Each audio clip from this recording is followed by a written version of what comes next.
देखिए, medical science में अक्सर ऐसी खोज होती हैं जो दशकों पुरानी मान्यताओं को पूरी तरह हिलाकर रख देती हैं।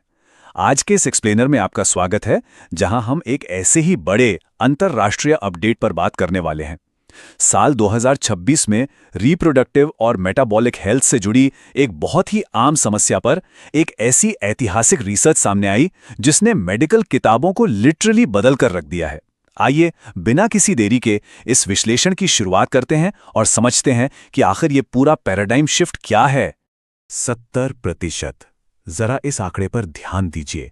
ये कोई मामूली संख्या नहीं है। ये आंकड़ा हमारी मेडिकल सिस्टम की एक बहुत बड़ी चूक को दिखाता है।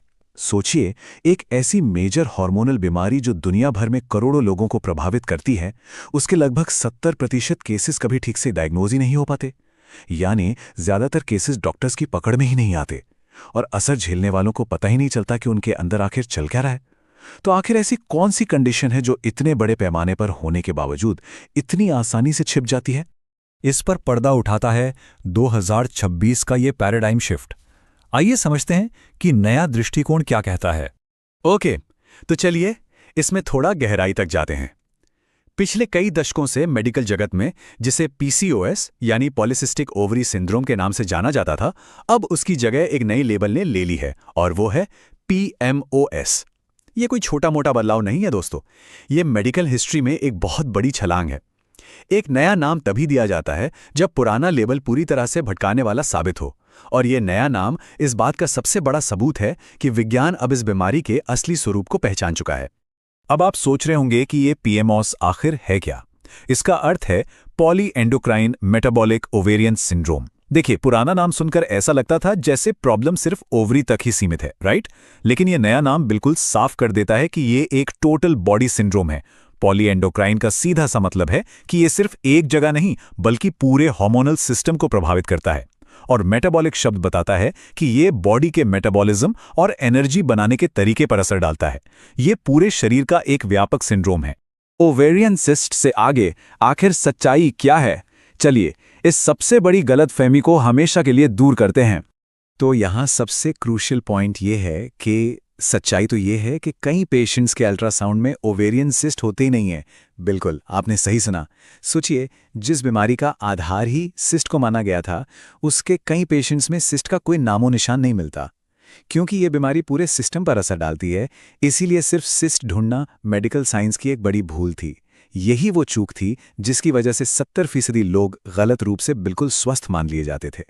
और इस कंडीशन का जो छिपा हुआ मेटाबॉलिक असर है, वो और भी ज्यादा चौंकाने वाला है। और ये आंकड़े इस बात को बेहतरीन तरीके से दर्शाते हैं। दुनिया भर में हर 8 में से 1 महिला इस कंडीशन से प्रभावित है। यानी लगभग 8 से 13% महिलाएं इसका सामना कर रही हैं। ये लिटरली एक बहुत बड़ा नंबर है। ये कोई दुर्लभ समस्या नहीं है, बल्कि एक ऐसी व्यापक परेशानी है जो हमारे आसपास के कई लोगों को प्रभावित कर रही है। अगर ध्यान से देखें तो ये सिंड्रोम बिल्कुल एक आइसबर्ग की तरह है, जो सतह पर दिखता है जैसे इर्रेगुलर पीरियड्स, वजन का बढ़ना, एक्ने, एक्सेस हेयर या हेयर फॉल, वो तो सिर्फ एक छोटा सा हिस्सा है। लेकिन सतह के नीचे क्या चल रहा है? वहां पीएमओएस चुपचाप insulin resistance, type 2 diabetes, fatty liver और कार्डियोवैस्कुलर डिजीज जैसे खतरनाक आंतरिक हेल्थ रिस्क को बढ़ा रहा होता है।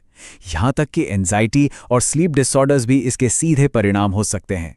ये साफ करता है कि ये पूरे शरीर का एक गंभीर मेटाबॉलिक संकट है। तो आधुनिक डायग्नोसिस और नए तरीके क्या हैं? जब समस्या इतनी गहरी है तो उसे पकड़ने का तरीका भी आधुनिक होना चाहिए। नए गाइडलाइंस के हिसाब से अब जांच के फोकस एरियाज पूरी तरह बदल चुके हैं। अब मेडिकल प्रोफेशनल्स अल्ट्रासाउंड में सिर्फ सिस्ट्स नहीं ढूंढते, वो हार्मोनल इम्बैलेंस और इंसुलिन रेजिस्टेंस का एक मुकम्मल चित्र देखते हैं। बॉडी की पूरी मेटाबॉलिक हेल्थ का मुआयना किया जाता है। इसमें एएमएच यानी एंटी मुलेरियन हार्मोन लेवल्स और आधुनिक अल्ट्रासाउंड फाइंडिंग्स को एक साथ मिलाकर देखा जाता है, ताकि किसी की भी जांच अधूरी न रहे। डायग्नोसिस के बाद अब आते हैं एक होलिस्टिक ट्रीटमेंट अप्रोच पर। अब यहां एक बेहद जरूरी सवाल उठता है, आज की तारीख में आखिर इस सिस्टमैटिक सिंड्रोम का इलाज कैसे किया जाता है?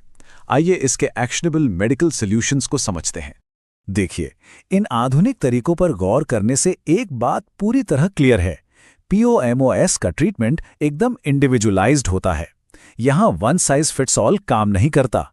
सबसे पहले इंसुलिन रेजिस्टेंस को ठीक करने के लिए वजन कम करना, एक्सरसाइज और लो ग्लाइसीमिक डाइट सबसे अहम माने जाते हैं। फिर जरूरत पड़ने पर मेटफॉर्मिन और हार्मोनल थेरेपीज का सहारा लिया जाता है।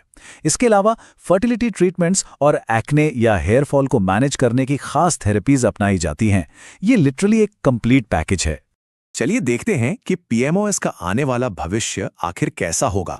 चलिए अब इस पर नजर डालते हैं कि ये रिसर्च आगे किस तरफ इशारा करती है। मेडिकल साइंस का अगला दौर मुख्य रूप से 3 कड़ियों पर टिका है।